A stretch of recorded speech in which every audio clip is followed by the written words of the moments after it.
Greetings from Asia Pacific Institute for Broadcasting Development based here in Kuala Lumpur, Malaysia. Welcome to this workshop on leadership, leading with passion and purpose. My name is Jigmitile. I'm a program manager and also a coordinator of this event. This is our 15th webinar since the pandemic started some 6-7 months ago. It's become our new normal now. Looks like it's not going to go anytime soon. In fact, some of the countries are already going into second or even third lockdown. Every level of leadership is being tested. So here we are today to learn something new about leadership from a renowned leadership coach. Everyone in this world who is born is a leader. So they are born first. And then they are made. Two ways they are made. Either you make yourself or people make you as a leader. But and then your choices. But to be an effective leader, the choice is yours. Okay. So this is our leading with purpose and passion. Because as you know, my being a captain in the army, and now I went in the corporate world. I was general manager for an MNC training company for Malaysia and Singapore. I was doing a lot of things in this region, and talking about leadership, I saw there's a lot of principles and definition of leadership. Then my mind started thinking, and I said, okay, everybody knows what leadership is, but what is that makes a leader? And I started asking myself a question.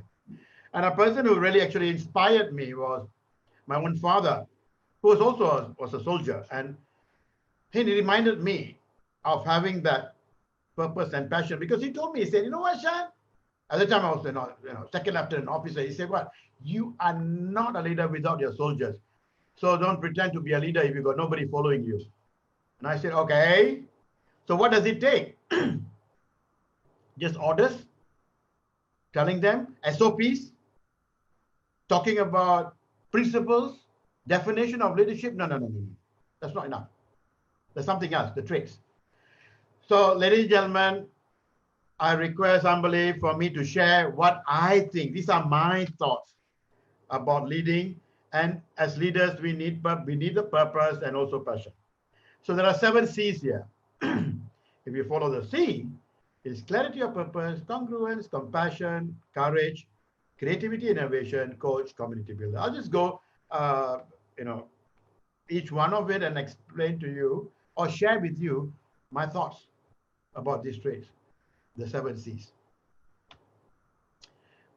Again, as this is a virtual seminar, we'll have our microphone off. We got a great team here, our technical team, Nabil and Jimmy will be monitoring us. And of course, I like the last one, virtual patients. Sometimes people might be asking questions or typing. Sometimes because of the broadband connection, it might not be as smooth. So let's practice virtual patients as well. Yeah. Some of the things that I picked up from the chat box, and things like how we can maintain passion that comes out, how to be an inspirational leader, how to be an effective leader, and I like that one, focus purposefully. Yeah. How to face challenges coming up. And one more thing, I've never led anyone. How to do that? Now, if I could start first by saying that you need to be able to lead yourself first before we can lead anyone. So the 7 C's, as we live these 7 C's, we are actually learning how to lead ourselves first. It's all about leading ourselves, leading our teams, organization, and then leading the business. 3 main components: leading self, leading others, and leading the business. If we are not able to lead ourselves, my thoughts, my opinion, you won't be able to lead your team. If you're not able to lead your team, you will not be able to lead your business. Well, some people do tell me, oh, no, I can lead everything. I say, fine, but not as effectively. You could be better. Some people, they're not leaders, but they're just managers. And I'm sure everybody knows, right? the difference between leading and managing. Leadership is all about inspiring, inspiring, inspiring. And there's also in the chat box, what are the expectation is how to inspire people. And let me share with you that my belief that if we are able to demonstrate the 7 traits of leading with purpose and passion, and I believe that we will be able to inspire others. Inspiration does not come from talking. Some people said, oh, we hear the motivational talk. I said, no, that's not about inspiring. I can, and I don't know whether you heard the phrase, I can talk until the cows come home. I don't know whether you heard the phrase. I can talk until the cows come home, but might not make any difference to you. But how people get inspired by leaders is by observing and noticing what they do. How are they demonstrating behaviors that is inspiring? Then they are inspired, not by listening to what you say or what you talk. I do talk to some leaders, they have this town hall session and they give a great speech. Everybody will clap hands. Everybody say, yay. But it could just be ceremonial respect. What it means, they're just saying it for their position. Does it come from the heart? Maybe yes, maybe no. So let me share with you my slides again, and we will go through, and then we will then have time for questions and answers, which will be much more meaningful to all of us. And I like what Philo said, Sean, we will stop maybe 15-20 minutes earlier so that we can have questions, because all of you come from different nation, different culture, different organization. So it'll be more fruitful if we can have that Q&A. And I totally agree with what Philo told me yesterday when we were having a chat. Yeah. Okay. Let me go through this. We talked about what our expectation. I saw the expectations. Yeah, that you wrote, and some of it at this moment of time, the 7 C's are probably all like dark. We are not clear what the 7 C's are. So it's my role to clarify what the 7 C's are. And if you like, okay, if you can have a piece of paper, just draw this circle. And have the 7 C's written. So as I go through the 7 C's, if the center is 1, like say, if I start with clarity of purpose, if the center is 1 and 10, clarity of purpose is 10, that means whatever I talk about clarity of purpose, if that, for me, if that is perfect, 10, on a scale of 1 to 10, where are you on the scale as far as clarity of purpose is concerned? So I just want to make this session a little bit interactive. So you're also looking at, is this what Sean means by clarity of purpose? Okay. Looking at or observing what he says of clarity of purpose, if that is the perfect scenario, perfect is 10, right? Right? If that is the 10, on a scale of 1 to 10, where am I personally? According to the 7 C's.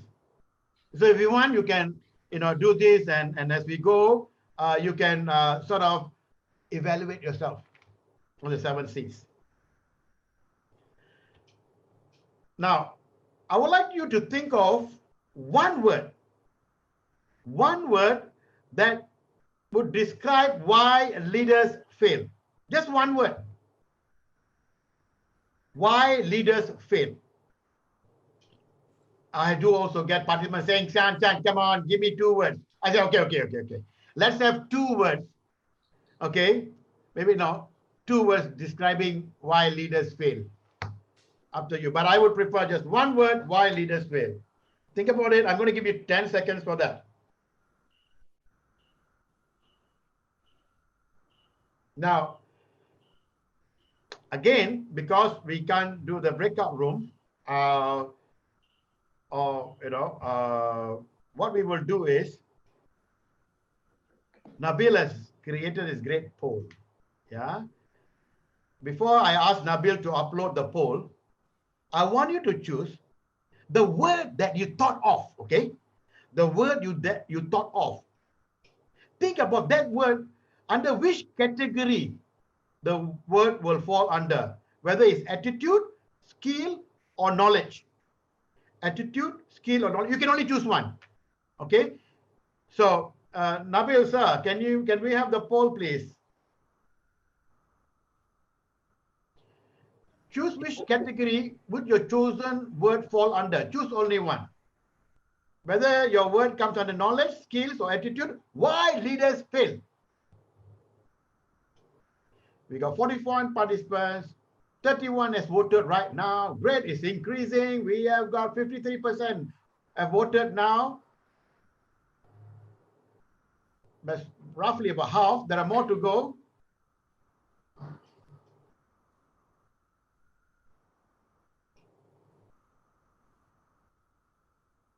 Why do leaders fail? Is it the one word that you chose? Is it because of knowledge, skill, or attitude? You can only choose one.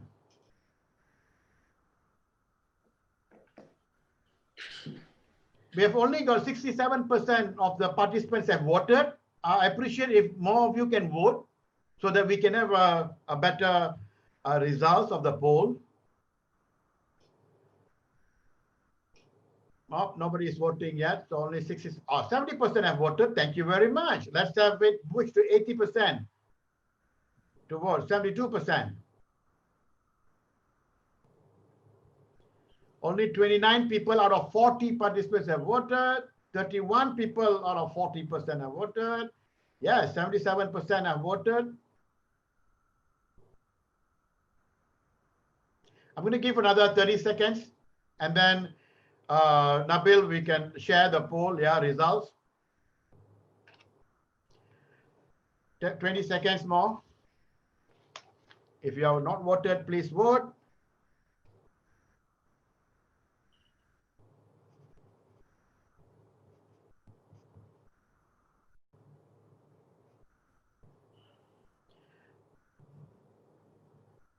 Okay, Nabil, thank you. Can we display that?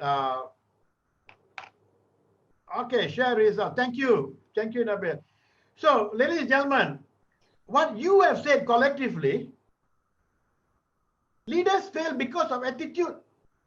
It's not because they don't have the knowledge or skill. So my question was always been, how can I teach attitude?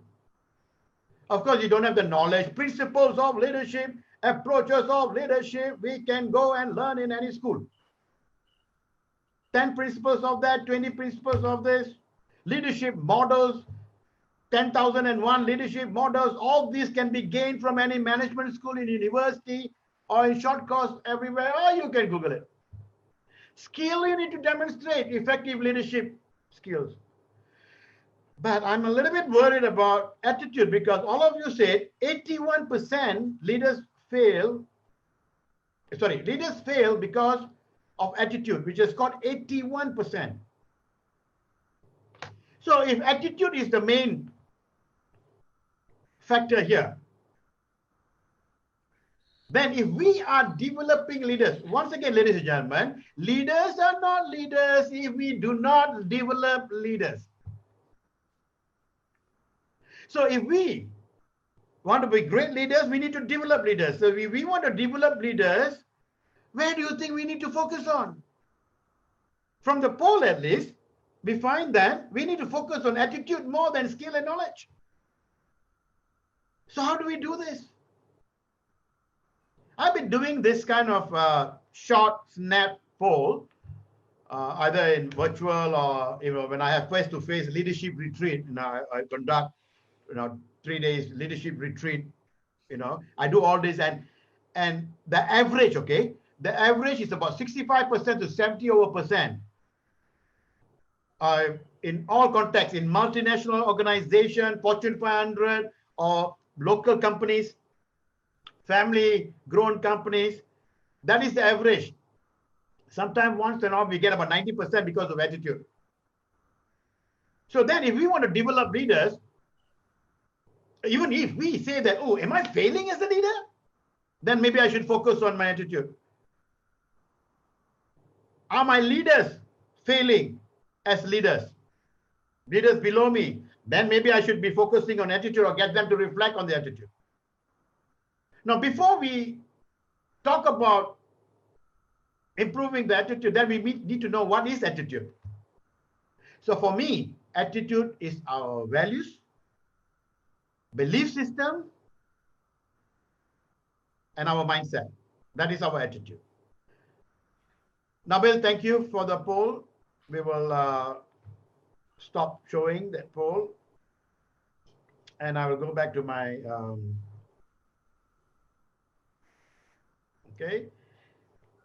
slides.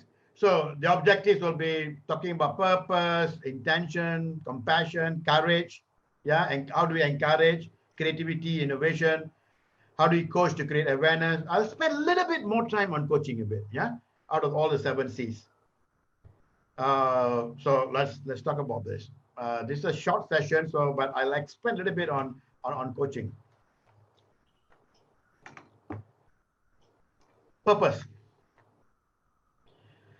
The meaning of purpose is, number one, look, purpose is different from vision. All of us can have a vision. Teams can have a vision. Organizations can have a vision. But I believe that a purpose statement is important. So when people ask me what is purpose, or even when I ask myself what is purpose, is basically, why are we here for? Why are we existing? For example, why Shan? Why am I created? Why am I here? There must be a reason. I don't think I'm created to finish food on earth or to occupy space. I'm sure there's a purpose for me, which probably I've not discovered. But now I feel that I've discovered my purpose. And just every one of us, there is a purpose. Every one of us, there's a purpose why we are here. And what is the purpose? Purpose of serving others. We need to constantly ask the question, how are others benefiting from my existence? How am I as a leader? How are my people that I'm serving to lead are benefiting from me? From my department, how are other departments benefiting from the existence of my department? How is my organization benefiting others around me? How are people of the global world, how are they benefiting from AIBD? So we need to include that purpose. Purpose is about serving others. Everybody is useful. That is the reason. And everybody has got a special talent, created specially, some beautiful, everyone is beautiful inside, have got specific contribution to make to mankind or to the world, no matter what you do. And leaders need to identify that quickly. And not only that, they need to demonstrate inclusiveness in establishing that common purpose and encourage the followers to find out, hey, how are your friends or colleagues benefiting from you being in the team? Think about that. That is the purpose. And constantly reflecting on the purpose. You might think that's your purpose, it might differ, but it's a journey. It's a journey. Some people find it very quickly and stick to it. And you know why the word leading with purpose and passion? Because once the purpose is clear, you know the meaning of it, it drives the passion. The passion. Once you get the meaning of what you're doing, whatever I'm doing daily as a leader or the work, how is it serving the common purpose? How is it serving others? Once you understand that meaning, you see the meaning, the passion will be there. So the passion is the one that will drive the purpose. That is clarity of purpose. Ask yourself, why do I matter as a leader? To myself first, to my team, to my organization, and all you leaders out there. Remember, nobody else is there. It's you. There must be something. You matter to your team. You matter to yourself. You matter to your family as parents, as fathers and mothers. We are leaders in the family as well. And not only we are leading just to a team, we are also leaders in our own community. Like, for example, in AIBD, we are all here as members. We are also leaders. So constantly asking that.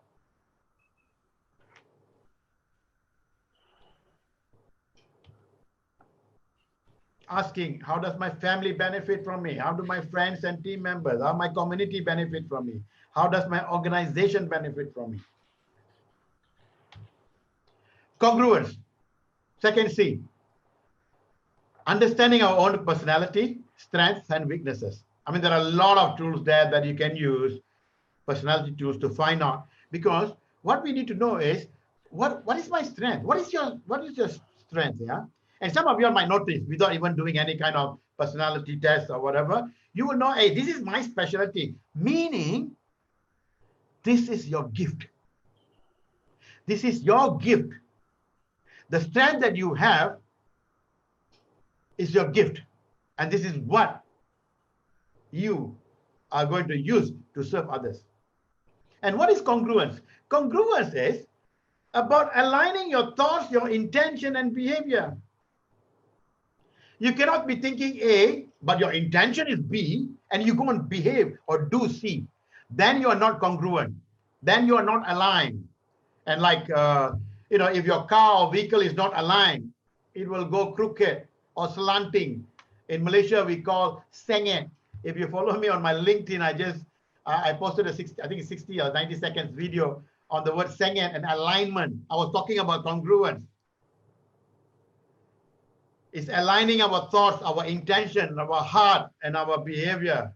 That is congruence. And you know what? When we are not aligned, our people will know, because emotions travel faster than words.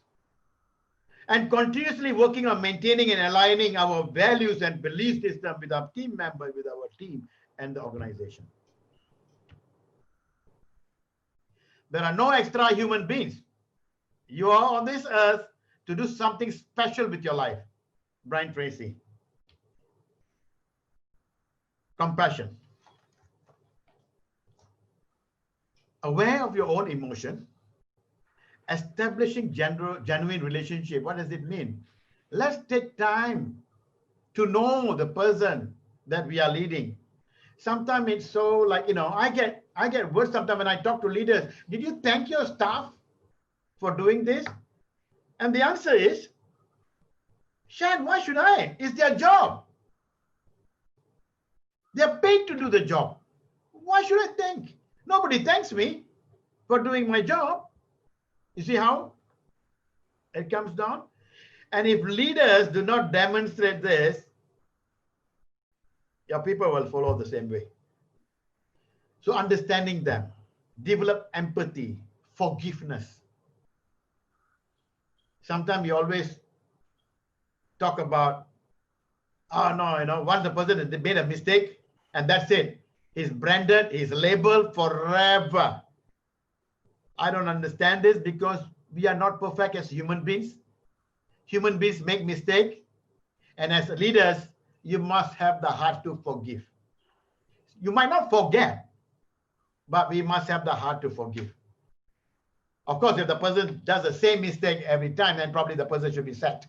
But other than that, I think we must have the heart to forgive, compassion. And we need to sacrifice. Sacrifice here, meaning sometimes to be compassionate, we need to sacrifice something that we have. We like to do certain things in a certain way, but because we want to demonstrate compassion, that could wait. We demonstrate compassion and caring. This describes compassion. And this is one of my teachers, John Maxwell. People do not care how much you know until they know how much you care. Courage.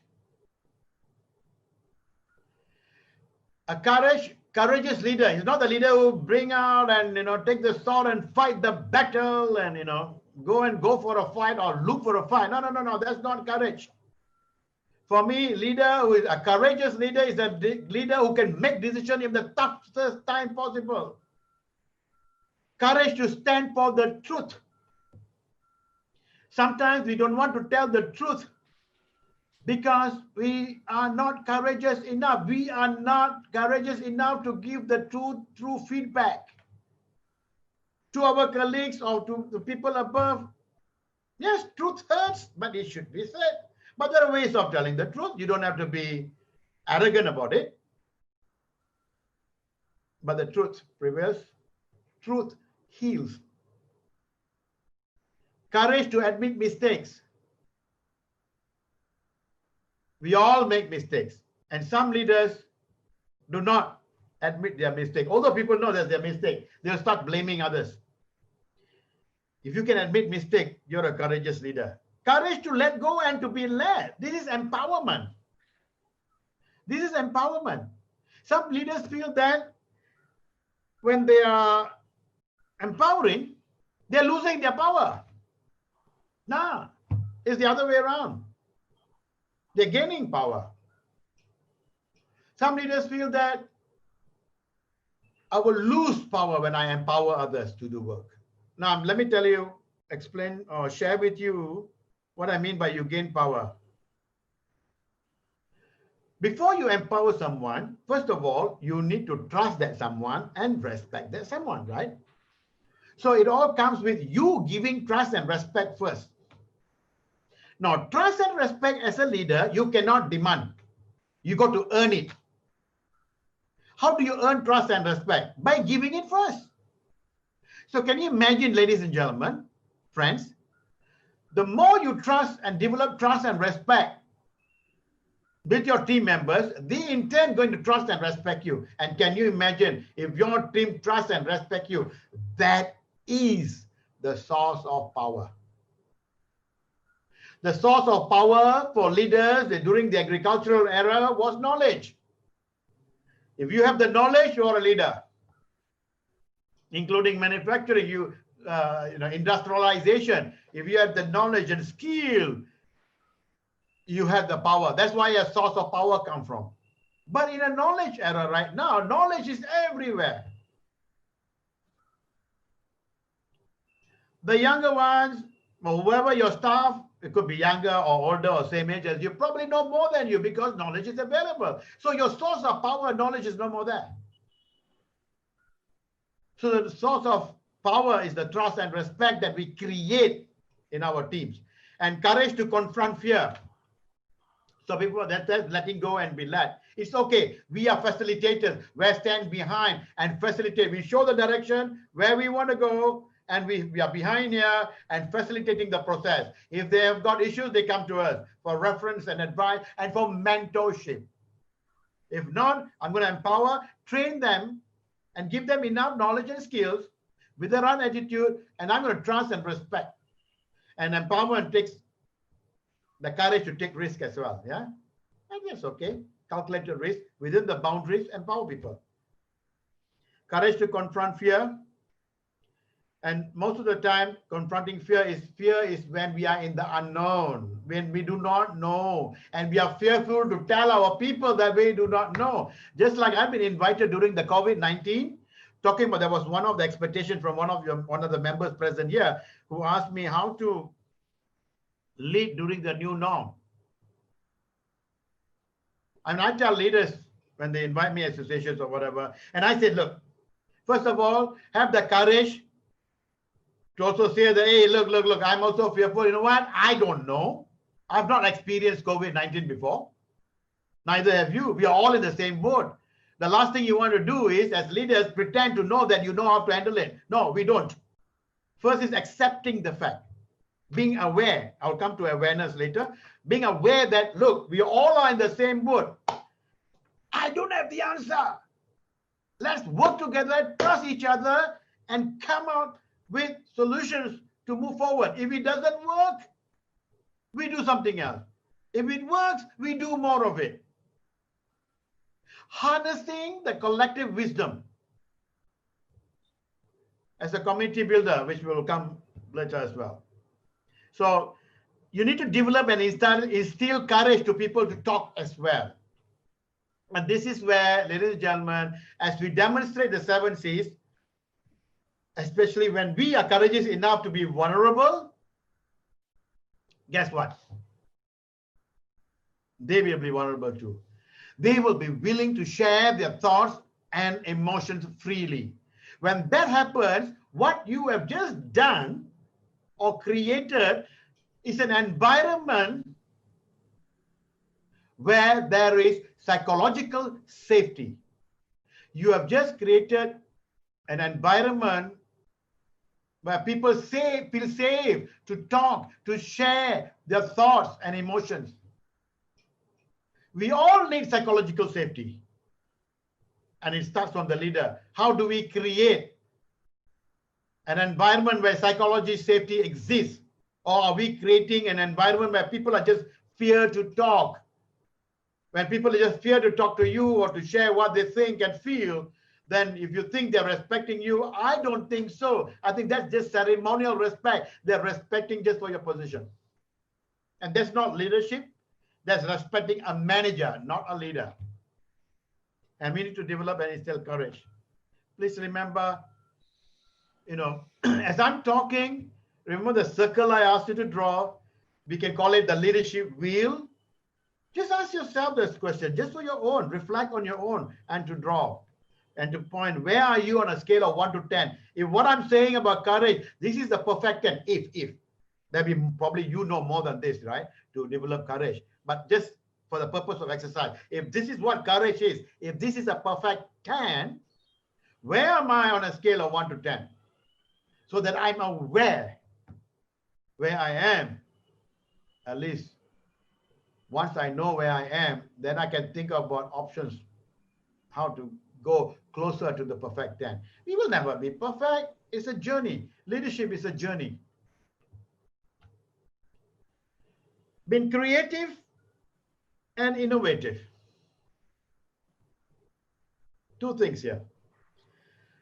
Number one, people need to feel significant and secure. These are social emotional needs of human beings. What's the meaning? They need to feel significant. They need to feel that they are important in the team. They feel secure. They know the boss has got their back. The boss supports them. The boss is there as a mentor. The boss is there as a coach. The boss is there as a leader. Yes, sometimes the boss is a manager telling you what not to do and maybe even punish you in the sense of giving a warning letter. That's okay because those are part of policies and systems, right? It doesn't mean that you are a 7 C's leader. You're a leader with purpose and passion. Doesn't mean that you're all nice. No. We'll come to that later. Sometimes when we say, sometimes we tell the kids, right? Sometimes we need to be hard to show our love and kindness. We need to discipline. Very important. And I know when I was even in the army, that I know when my bosses discipline me, or even in training, I know they love me. And that's the reason why they're disciplining me. And some leaders don't have the courage to discipline their people. Because why? They think that if they discipline their people, they will be the bad books of the people. They all want to be so nice leaders. No, it won't work. It won't work. Time to discipline. That's why we talk about situational leadership, right? So coming back to feeling significant and secure. Once they feel significant and secure, then they'll be more creative and innovative because they feel safe. And again, coming back to psychological safety as well. They're open to new ideas. You are open to new ideas. Sometimes we get leaders say, oh, when I was your age, is what I do. What you're saying is, no, it won't work. Because this is how it used to happen for the past 20, 30 years. Well, that won't work anymore. Because in the new norm, a lot of things are changing. So what happens? No. You just got to start learning new skills. Constantly seeking to explore new frontiers. Constantly. And creating a culture that explores possibilities. Always telling, look, all of us individually as leaders, we all have got potential. And there's always possibilities to grow. There's no such thing as we have arrived as a leader. No. We need to constantly innovate and embrace change. Change is inevitable. The only constant in life is change, and we can see it coming right now. We are living in a season of change. So how do we survive in this mode, in this new norm? Simple. Number one, accept the reality. Once you accept the reality, respect the reality, and that's it. Push it aside, move forward. Some people tell me I was addressing an association, a tourism association, and businesses are bad. They all are affected, and they tell me, what can we do? How can we lead our organization and all that? I said, very simple. Tell them. Tell your people. I don't have the answer. Accept the reality. Have the courage to say that I'm also fearful. But let's collectively put together. We support each other. Then even my fear will go away. I mean, I like to use this analogy. Sometimes, some of you, maybe when you walk in the dark at 12 o'clock midnight, you might be okay. But if, for example, like me, if I walk in the jungle at 12 o'clock midnight, I'll be fearful. But if I got another friend walking with me, the fear will be reduced. And if you're a bunch of a troop moving in the jungle at 12 o'clock midnight, we feel like we are the king of the jungle. So I suggest that if you are fearful of anything as a leader, it's okay to share with your team members, collectively decide, collect the collective wisdom. How can you do that? Is by using coaching tools, which I will share with you. And that will create the culture that explores possibilities. Innovate to embrace change. Encourage and reward creativity and innovativeness. Now, rewarding here does not mean money, ladies and gentlemen. Even a kind word is a reward. Even acknowledging is a reward. Some leaders, when the team is doing well, they take all the credit. When the team is not doing well, blame the team. And I think it should be the other way around. When the team is not doing well, we should be blaming ourselves as leaders. If the team is doing well, we should congratulate the team. You don't have to say it's because of you, because everybody knows it's because of you anyway, because you are the leader.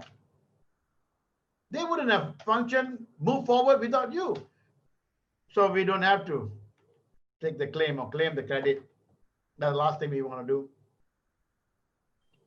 And create a climate of continuous learning. How do we create a climate of continuous learning, ladies and gentlemen? How do I create a climate of continuous learning in my family, in my team? I constantly learn.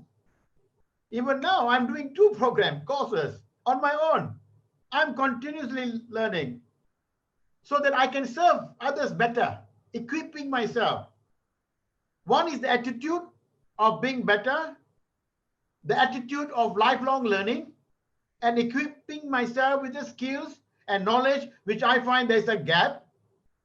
There will always be a gap. And moving closer to what I want to be. I might not reach, but that's okay. I want to enjoy that journey, and I'm going to see how much I can contribute towards the people who are joining me in the journey. Okay, leaders don't create followers, they create more leaders. Tom Peters. So whenever we are in a leadership position, we must constantly, other than driving or encouraging our team to go and achieve the goals and objectives set, we need to continuously think about how are we developing and creating leaders, or how are we creating leaders and then developing them. So there are a few ways of developing leaders.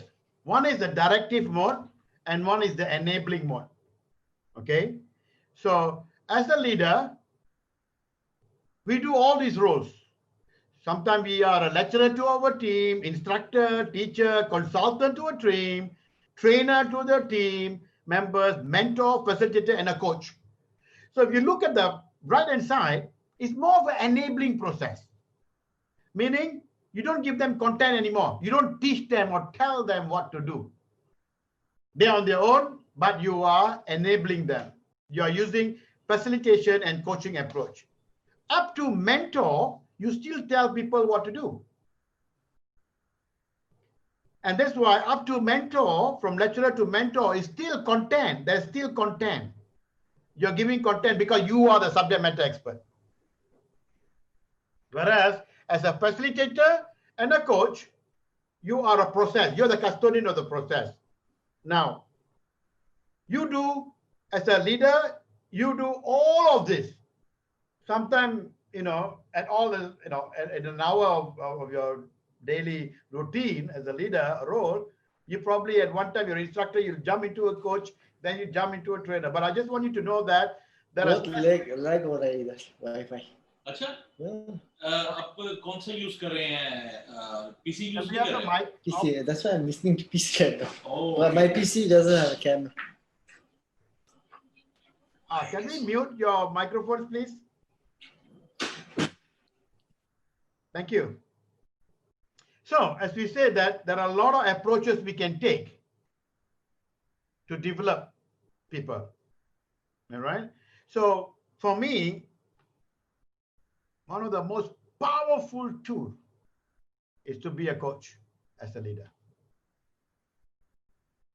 A coach desire to make a difference in others. A coach listens from the heart. The coach is solution focused. I will explain to you what solution focus is. Coach lead to discover the wisdom within, within the people that we are leading. Encourage and empower. Coaching is a wonderful tool to empower others. And that's why we are saying, if coaching is an important tool for empowering others, when you are a coaching leader, you gain a lot of respect. Because as a coach, you're not judging. As a coach, you're not judging. As a coach, you're respecting the other person has got the wisdom. So what is coaching? A lot of us relate coaching to sports. Well, in a lot of my research, I find that a lot of research shows the origination of the word coach is from this. A coach, a horse carriage. In the 15th century, there's a town, small town called Coach. And this is where they make high class or high grade horse carriages. So if you want to have a good quality horse carriage or a coach, you go to this particular town in Hungary to get the coach. Now, what is the role of the coach? The role of the coach is to bring you where you are, from where you are to where you want to go, not where I want you to go, to where you want to go. That's where the word coach came from. And it was first used in UK, in Oxford University, when the students are using the horse coach or the coach to meet the tutors. The phrase was, the students are coaching to meet the tutors. And somehow or other, after so many years, it came around, the tutors are coaching the students. Coaching is not teaching, coaching is not therapy, coaching is not consulting, coaching is not telling or yelling, coaching is not mentoring.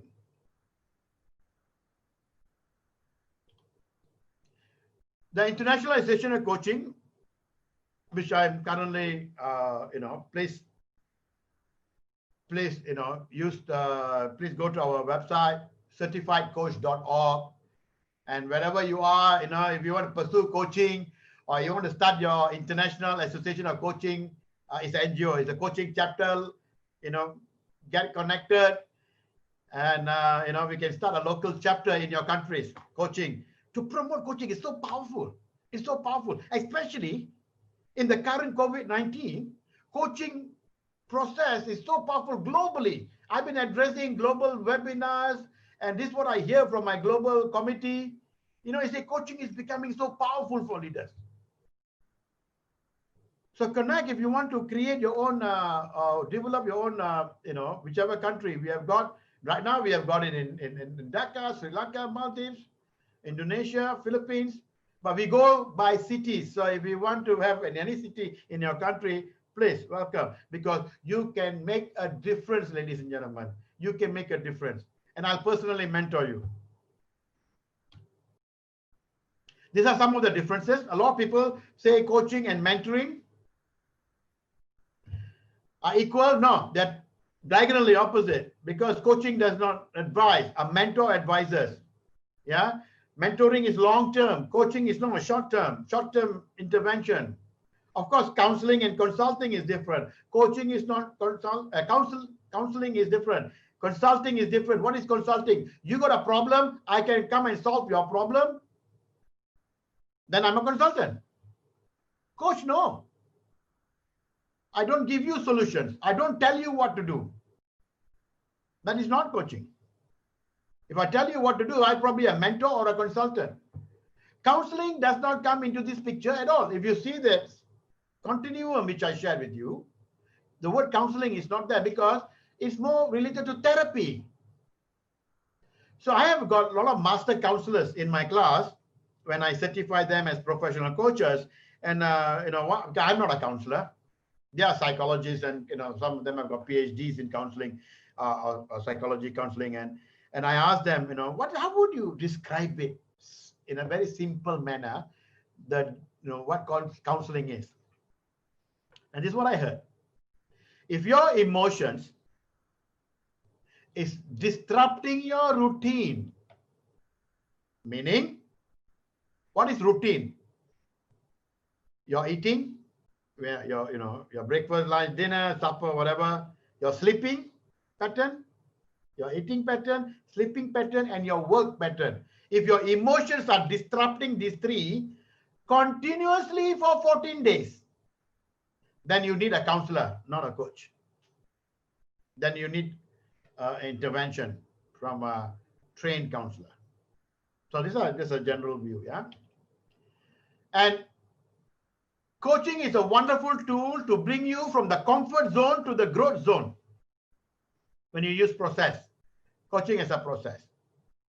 I just want to show you this because you need to come up from your comfort zone. You will cross the fear zone, learning zone, and then the growth zone. This is the learning model. And coaching is a wonderful tool. In all my experiences, this is what happens, including me when I'm coached by someone. Some of the benefits of coaching. You can see 93% is clarifying vision.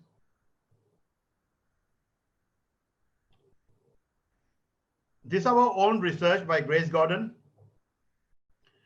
We train a lot of certified professional coaches, and we took a few hundreds. We took the results, data from the people that they coach as trainee coaches. They have to coach someone for practicum, and we collected the data. And can you imagine, they were just training as to be a coach. And can you imagine the achievement by the client? Self-improvement, empowered, confident, they're able to solve problems, gain solution, goals clarified, goals achieved, clarity, more solution focused, contentment, triggering thoughts, they're able to think and reflect. And not only that, not only the people that they're coaching benefiting, they themselves, can you imagine, 41% said that they had personal transformation. So can you imagine if you're a leader and doing coaching, as a coach, you transform yourself as well. And you become better and better in the 7 C's. These are coaching power tools, asking open-ended questions, listening. Sometimes we listen just to reply. Listening at 3 levels. First level, we listen for our own benefit, our own agenda. Level 2, yes, we listen to people. We are trying to understand the words. Level 3, listening is about listening from the heart. It's listening to what has not been said. Listening, they might say, oh, okay, it's okay. But what do they actually mean? Listening to the nuances. And then we clarify by using the techniques of reflecting, paraphrasing, and summarizing. And most of y'all are all in the broadcasting world. Questioning will come so naturally to you. The way you moderate sessions, I'm sure you all have experienced, you probably be better than me. Respecting the silence. When you ask a question, don't expect immediately for them to answer. They need to think. So we need to respect the silence and compliment and validate. Meaning, look for, when you're having this conversation, look for where you can compliment. Look for things that they have done well. Sometimes, ladies and gentlemen, our staffs, team members do not know that they are doing well. So we need to compliment and validate. Simple model.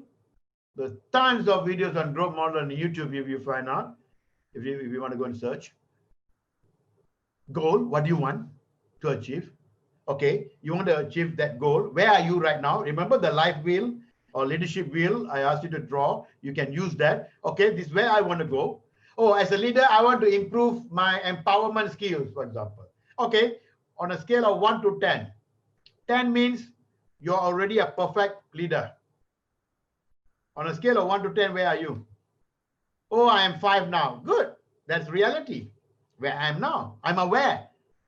Coming back to the International Association of Coaching Masteries and the definition. Awareness, discovery, growth. And after you're aware where you are, then, okay, let's look at all the options, all the possibilities with my potential, because at the reality, you also identify your potential. And then you look for options. And will, W, is what will you do? You need to take action.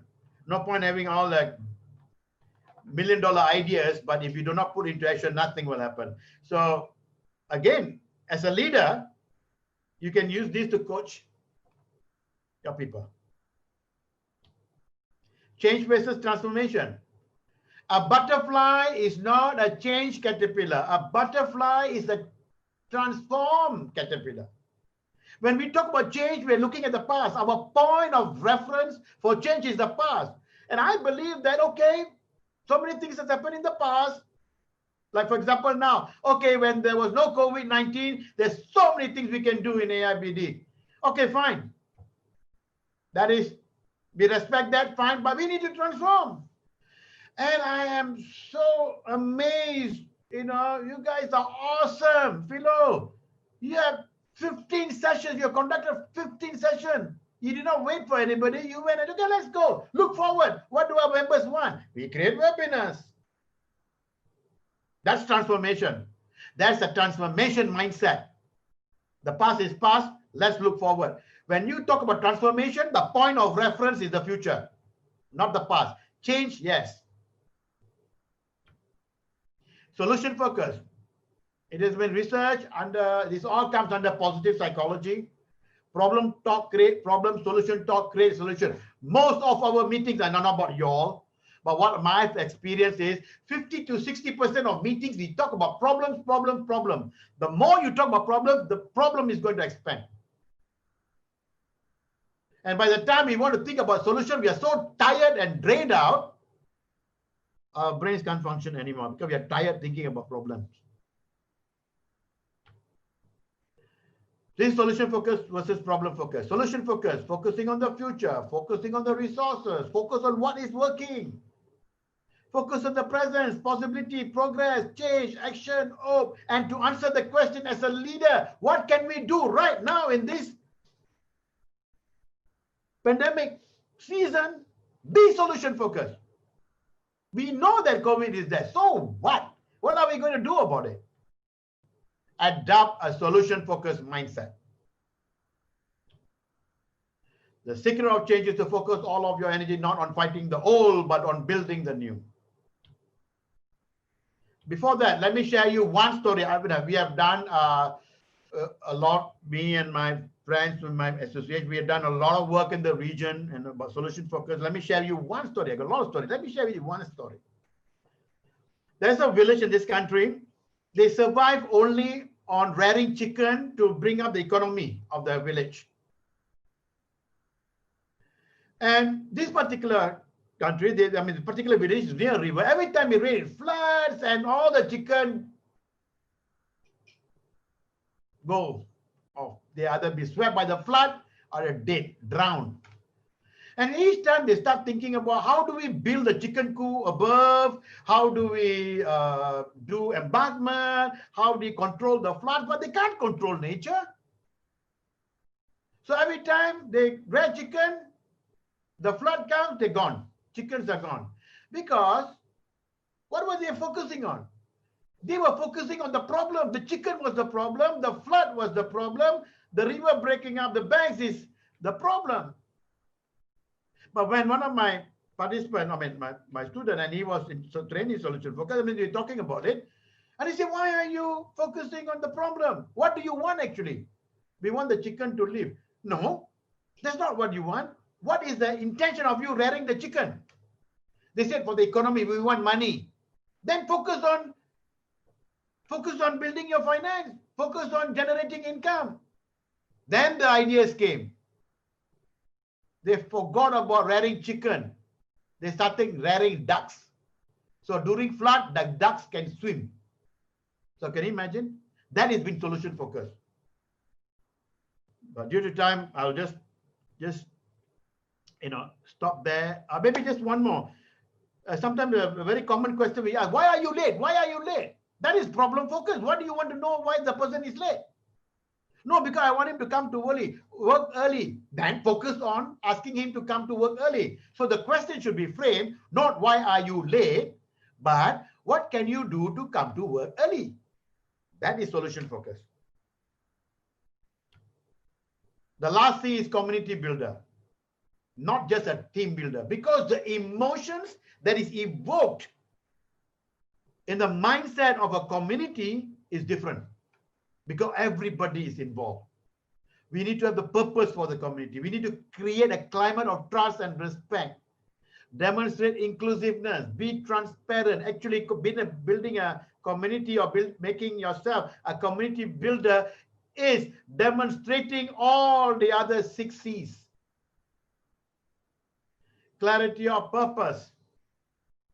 Congruence. Courage. Being creative and innovative. Being a coach. Respect diversity, take advantage and benefit. Not everybody is the same like us. Respect diversity. Facilitate to enhance participation. Don't tell. Facilitate, meaning respect that there is wisdom in the community. There is wisdom in the team. Everyone has got something to contribute. And our role is to harvest the wisdom from the community or the wisdom from the team. That is community building. Ladies and gentlemen, it's not about the ability as a leader, but are you available as a leader for the people that you serve to lead? Think about all the things that you want to do, short term, long term. I'll leave that to you. And I hope earlier when I started off the 7 C's, it was a dark road. It was not clear. I hope that I have shed some light into the 7 C's. It has been proven to my life. I've been practicing this. It's been great. It doesn't mean that you won't have problems. You have. But it's a great tool, traits to have as a leader whenever we want to serve, to lead others. So remember, we are always serving.